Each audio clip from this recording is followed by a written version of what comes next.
கர்த்தர் சொன்ன வார்த்தை என்னில் நிறைவேறுமா என்று சந்தேகத்தோடு இருக்கும் ஆத்மாவே, இன்று கர்த்தர் உங்களுக்கு சொல்லுவது எரேமியா 29:10.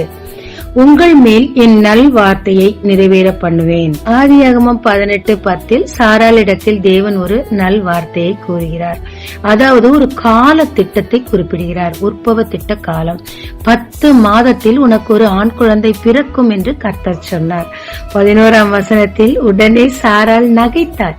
இந்த நகைப்பு தேவன் கொடுத்த நல் வார்த்தை நிமித்தமாக மகிழ்ச்சியில் வந்த நகைப்பு அல்ல. பல காலம் இந்த வாக்கு தத்தம் நிறைவேறும் என்று 25 ஆண்டுகள் காத்திருந்த பிறகும் இந்த வார்த்தையை கர்த்தர் சொல்லுகிறாரே என்று விரக்தியின் மிகுதியில் சாராள் நகைத்தாள். சாராள் நகைத்ததின் காரணம் தான் என்ன? வசனம் 11-12 சொல்லப்பட்டிருக்கிறது. அவளும் அவள் கணவனும் மிகவும் வயதானவர்கள், கிழவன். இரண்டாவதாக, பெண்களுக்கு என்று உள்ள அந்த வழிபாடு சாராளுக்கு நின்று போயிற்று. மூன்றாவதாக, எனக்கு இன்பம் உண்டாயிருக்குமோ என்ற கேள்வி அவளுக்குள்ளாக இருந்தது. இதை நினைத்தும் காத்திருந்த விரக்தியிலும் அவள் நகைத்தாள். தேவன் சொன்னது நிறைவேறிற்றா? ஆம், நிறைவேறிற்று. ஏனென்றால் நம் தேவன் பொய் சொல்ல மனுஷன் அல்ல, மனம் மாற மனுபுத்திரனும் அல்ல. தேவன் சொன்னபடியாக ஒரு குழந்தை அவர்களுக்கு பிறந்தது. ஆமாங்க, நமக்கும் தேவன் வாக்குத்தத்தமாய் கொடுத்த நல் வார்த்தைகள் நிறைவேற கூடாதபடிக்கு சூழ்நிலைகள் மாறியிருக்கலாம். அவ்வளவு ஏன், வாக்குத்தத்தங்களை நாம் மறந்து போயிருக்கலாம்.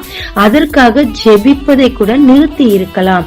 ஆனால் உண்மையுள்ள தேவன் அதற்கு என்ற ஒரு காலகட்டத்தை நிர்ணயித்துள்ளார். அந்த காலகட்டம் நிச்சயமாய் தவறாது. நீங்களே மறந்தாலும் உங்களுக்கு அவர் சொன்ன நல்வார்த்தை நிச்சயமாய் நிறைவேறும்.